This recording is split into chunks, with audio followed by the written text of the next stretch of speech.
des extraterrestres croisaient cet étrange objet dans l'espace, qu'en penseraient-ils?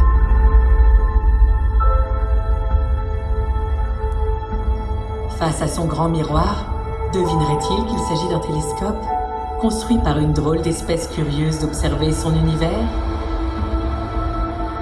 Devinerait-il que pendant 20 ans, 10 000 personnes de 14 pays ont travaillé à sa création?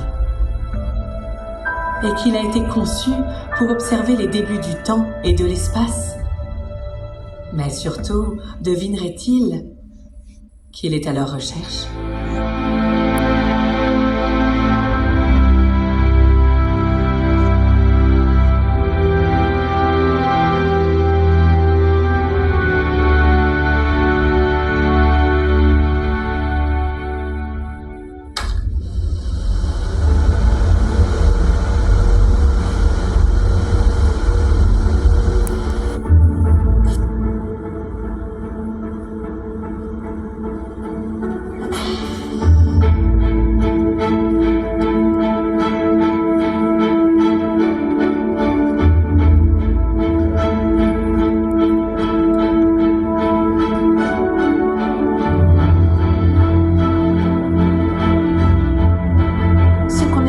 Construire ici, c'est le télescope le plus complexe jamais construit. Une de nos raisons d'être est de réaliser des grandes choses qui nous font avancer en tant qu'espèce. Tout le monde veut participer, je crois, à quelque chose de plus grand, qui dépasse ce que l'on peut faire seul. Construire quelque chose comme le web, c'est ça. En tant qu'astronome, c'est incroyable pour moi de travailler sur ce projet. Le web, c'est un pas énorme pour avancer dans notre compréhension de l'univers. C'est comme s'il y avait un rideau au-delà duquel on ne pouvait pas voir. Ce télescope va nous aider à lever le rideau. Le web est un télescope pour nous aider à comprendre qui nous sommes, comment nous sommes arrivés ici, et d'image totale, comment tout a été créé.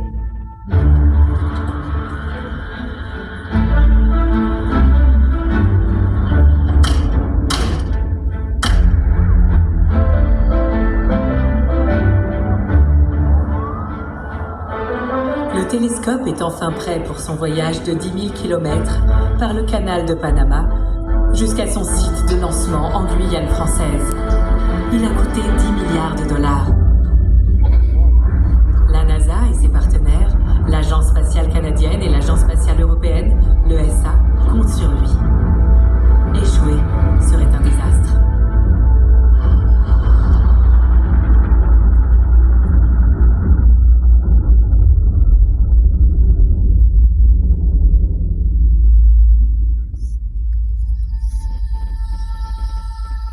Bonjour et joyeux Noël depuis le centre spatial guyanais de Kourou en Guyane française.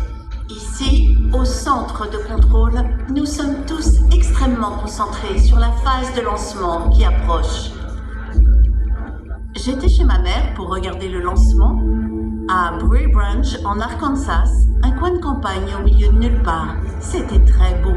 Il y avait un sapin de Noël dans un coin. C'était un matin de Noël classique, sauf que nous étions tous collés à la télé. J'étais sur mon ordinateur portable en contact avec l'équipe. Ça fait 14 ans que je travaille sur ce projet. Et je pense que même si nous faisions confiance aux ingénieurs, nous étions tous un peu, voire même très nerveux. Les équipes de la NASA, y compris Greg Robinson, surveillent la télémétrie de près. C'est le travail de plus de 10 000 personnes qui a permis au web d'exister. Ils sont prêts à le lancer? Je suis prêt à le lancer.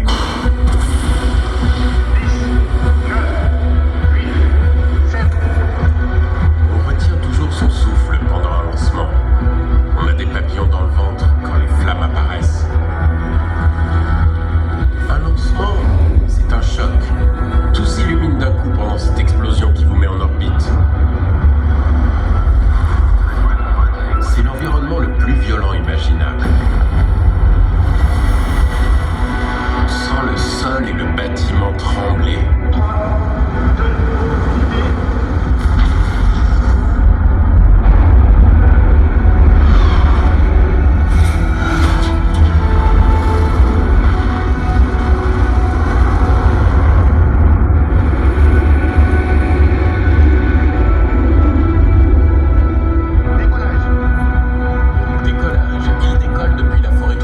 prête à remonter le temps, le télescope commence son voyage vers les origines de l'univers.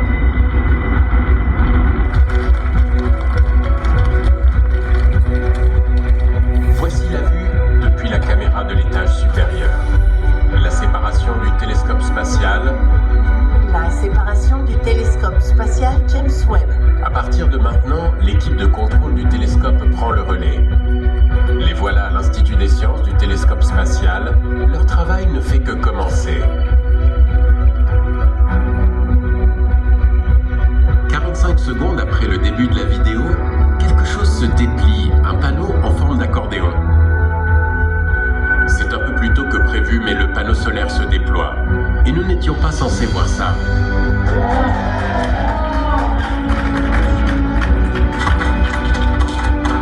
La voilà, la confirmation tant attendue.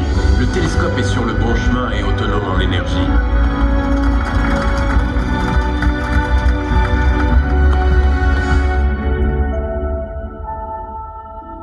Le plus impressionnant, c'était de voir ce panneau solaire. Nous ne nous attendions pas à le voir. Le web nous faisait ses adieux. Ce sera la dernière fois que l'humanité verra le télescope alors qu'il se dirige vers son point d'observation à 1 600 000 km de la Terre.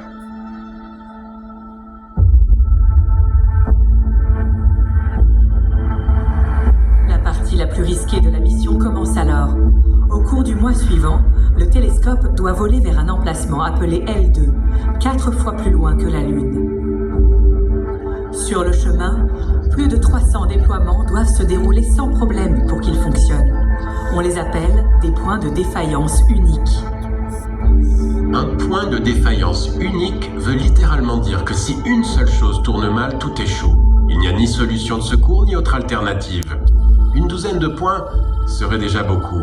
Nous en avons 344. Demande de confirmation. Tu vois le premier mouvement ? Je confirme le premier mouvement. Reçu. Est-ce que le mouvement se déroule normalement ? Vous pouvez allumer. Attention signal. À toutes les stations, ici Mom Ops, nous sommes prêts à terminer le déploiement du bouclier thermique. Chaque câble qui participe au déploiement du bouclier thermique comporte 90 points de défaillance unique. Si l'un d'entre eux n'avait pas fonctionné, ça aurait pu être la fin de la mission, et le télescope aurait fini dans l'espace comme un débris spatial.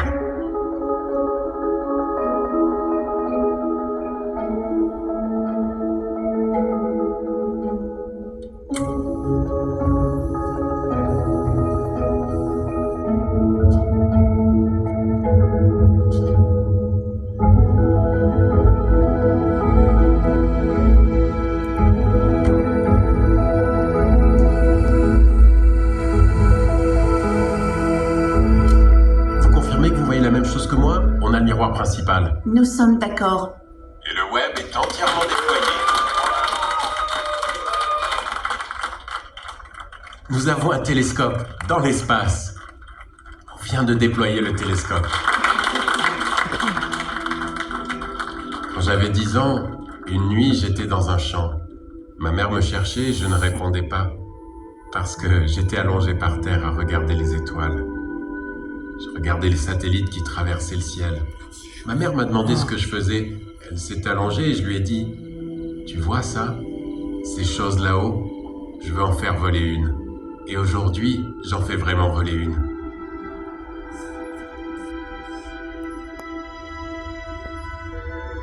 À 1 600 000 km de la Terre, sur son orbite du point L2, le télescope tourne maintenant son œil doré vers une très petite partie du ciel, pas plus grande qu'un grain de sable tenu à bout de bras. Au-delà des étoiles de notre galaxie, il scrute le vide de l'espace intergalactique. Pendant 6 heures, il observe fixement une zone, le temps pour ses instruments d'y collecter la lumière de l'univers lointain. Ce qu'il observe est transmis à la Terre via le réseau de communication avec l'espace lointain, dans une série de 0 et de 1.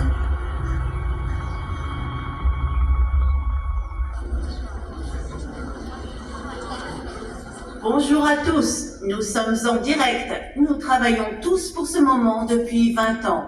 la révélation des premières images du James Webb Space Telescope. Prêt pour la première image? Allons-y. Oui, allons-y. Lorsque le télescope a observé cette partie sombre du ciel, il a vu ceci. Oh, c'est joli. La première image est d'un champ profond.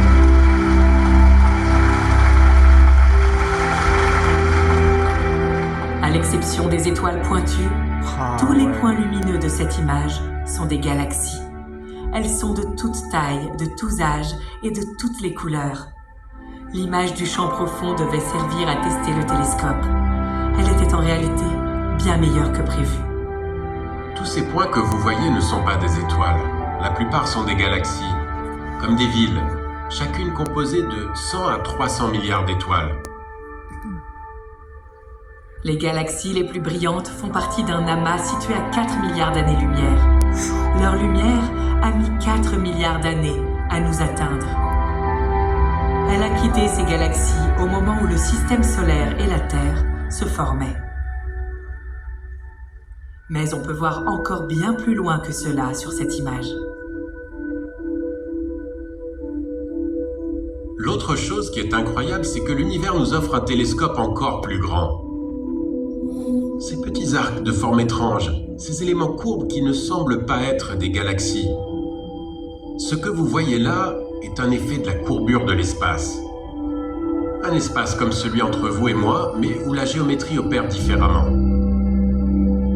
C'est un effet de lentille gravitationnelle, un phénomène qu'Einstein avait prédit. Il pensait que ce serait sans utilité, mais il savait que cela pouvait exister. Un télescope est une machine à remonter dans le temps. Et le Webb est le plus puissant jamais construit. Il peut voir dans le passé plus loin que tout autre télescope. Et ainsi nous révéler une partie cachée de l'univers. Des galaxies qui brillent en lumière infrarouge peu après le Big Bang.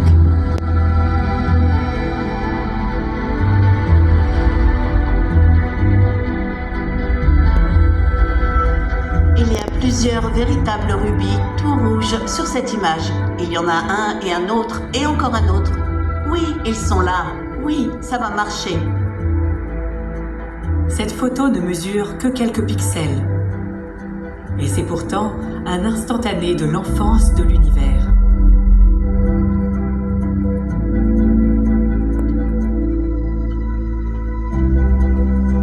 Imaginez être là, dans cette pièce, quand le télescope a transmis ce qu'il voyait à la Terre pour la première fois. Voilà ce que j'ai reçu, un carré noir.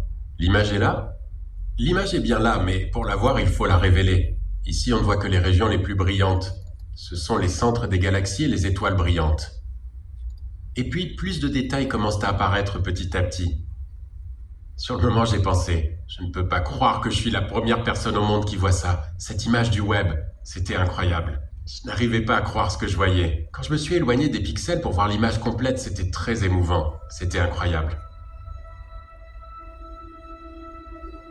Les images qui émergent de l'obscurité nous révèlent un tout nouvel univers. Un univers infrarouge, invisible à l'œil humain. Voici le quintet de Stéphane, un groupe de galaxies qui, à première vue, semble paisible. Les caméras infrarouges du Webb ont capté ce que cache ce calme apparent. 3 de ces galaxies s'entrechoquent lentement. Elles rentrent en collision et en fusion. Pendant qu'elles se détruisent, des traînées de gaz et de poussière sont libérées dans l'espace, tels des torrents de feu. L'observation infrarouge plus profonde révèle un phénomène très étrange. Brillant au centre d'une des galaxies, voici un énorme trou noir. Il a 24 millions de fois la masse de notre Soleil. C'est un trou dans l'espace qui attire le gaz et la poussière. La matière qu'il forme y tourne de plus en plus rapidement, émettant de l'énergie et de la lumière avant de disparaître dans l'obscurité. D'autres D'autres télescopes, comme Hubble, ont déjà observé en images des galaxies, mais le Webb révèle leur structure en détail. Hubble a vu la galaxie de la roue du chariot, mais le Webb peut voir l'énergie qui rayonne encore, comme des vagues sur un étang d'une collision qui s'est produite il y a longtemps. Hubble a vu la galaxie du fantôme, mais le Webb en révèle le squelette, fait d'amas de gaz et de poussière, où se forme une nouvelle génération d'étoiles.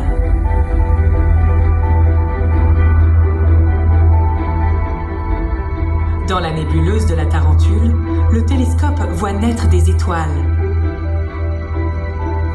Elles sont encore enveloppées de la poussière de leur naissance cosmique.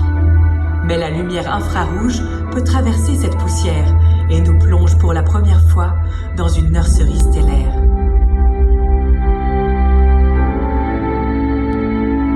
Et le télescope peut voir la naissance d'étoiles encore plus proches de nous. Cette image, j'ai pleuré la première fois que je l'ai vue. Les astronomes appellent ce lieu les falaises cosmiques, parce qu'il ressemble à un paysage terrestre de montagnes escarpées. En réalité, c'est un vaste nuage de gaz et de poussière sculpté par le souffle des étoiles brillantes au-dessus de lui. Ce sont de jeunes étoiles nées récemment. Les falaises cosmiques sont dans notre galaxie, à seulement 7600 années-lumière de nous. Ce n'est pas très loin, à l'échelle de l'univers lointain. Ça fait partie de notre histoire. Les étoiles naissent ainsi. Notre Soleil est né dans un endroit similaire il y a 4,5 milliards d'années. Des étoiles comme le Soleil entourées de planètes sont en train d'y naître alors que nous l'observons. Des étoiles peuvent aussi y mourir, et le cycle recommence. C'est l'un des charmes de cet endroit. Une photo comme celle-ci a des détails incroyables. Elle recèle de choses que personne n'a jamais vues, et des caractéristiques qu'on ne peut pas expliquer. Là, il y a quelque chose qui ressemble à un crochet. Pourquoi la nature a créé cette chose en forme de crochet? Je ne sais pas, mais on va le découvrir. Cette photo est si différente de ce que nous avions imaginé. Elle est très belle. Elle est tellement belle. Je suis au bord des larmes parce que cela a toujours été là, depuis toujours. Et nous sommes capables de le voir maintenant. Maintenant, nous avons ce nouveau télescope qui nous a ouvert les yeux sur ce que nous ne pouvions pas voir avant. J'étais aveugle, mais maintenant je vois.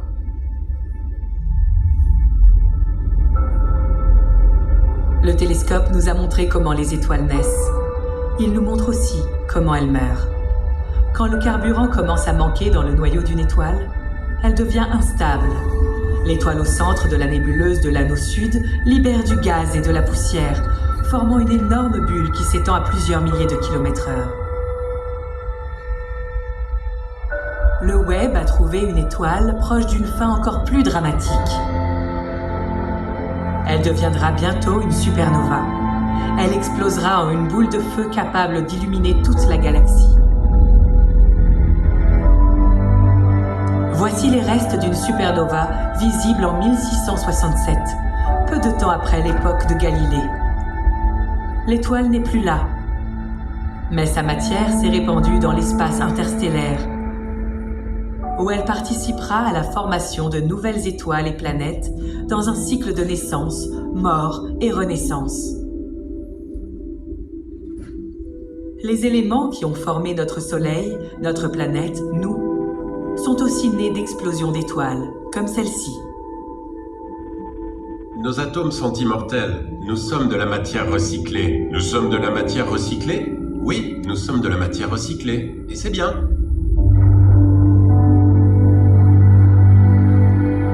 Nous sommes le produit de plusieurs générations d'étoiles qui explosent et libèrent leur matière dans l'espace. Et cette matière est absorbée par la génération suivante d'un nuage de gaz qui s'effondre et forme une nouvelle étoile. On regarde le ciel nocturne et tout semble si lointain, éloigné, mais ce sont nos origines, nous venons de là. Cet endroit est un de ceux où naissent le plus de nouvelles étoiles dans notre galaxie. Voici les piliers de la création. Le télescope Hubble a pris ces images en 1995, mais il ne pouvait pas voir à travers la poussière. Le Webb peut tout voir. Les étoiles se forment quand le gaz s'effondre sous la force gravitationnelle. Les condensants en sphères s'échauffant de plus en plus, jusqu'à enflammer leur noyau.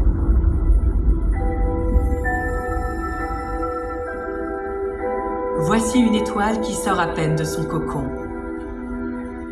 Elle ressemble un peu au doigt d'E.T.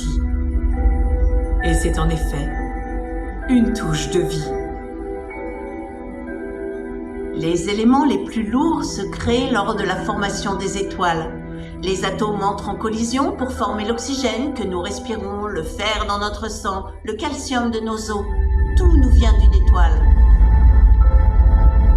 Nous avons déjà vu des nuages de poussière d'étoiles, mais seul le Webb peut les observer ainsi, dérivant dans l'immensité froide de l'espace interstellaire.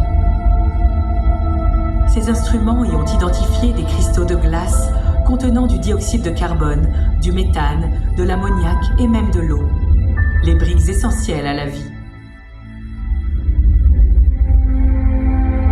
Le télescope a transmis cette image d'un nouveau système solaire en train de se former à partir de nuages de gaz et de poussière.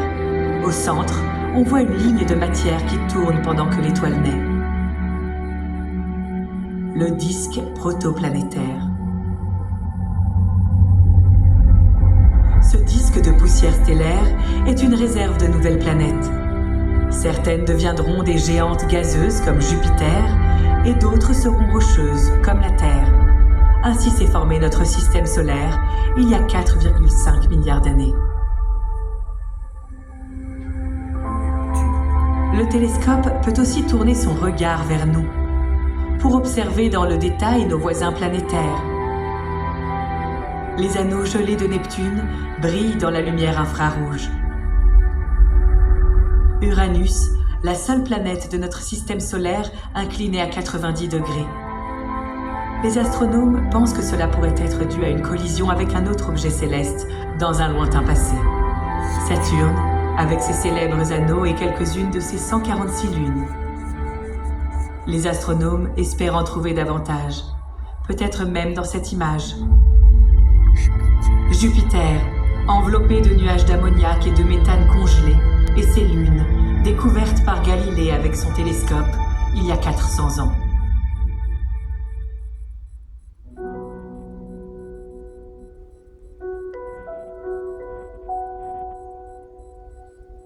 La Terre est une oasis dans un vaste univers. Dans tout ce que nous avons pu observer, elle reste le seul endroit où nous savons qu'il y a de la vie. L'atmosphère de notre monde, avec son délicat mélange d'oxygène et de dioxyde de carbone, ses étendues d'eau, ses roches, ont rendu la vie possible. Existe-t-il une autre planète vivante quelque part ? Y a-t-il d'autres planètes comme la nôtre quelque part ? Y a-t-il de l'eau liquide à la surface d'autres planètes ? Ce serait le premier signe de vie.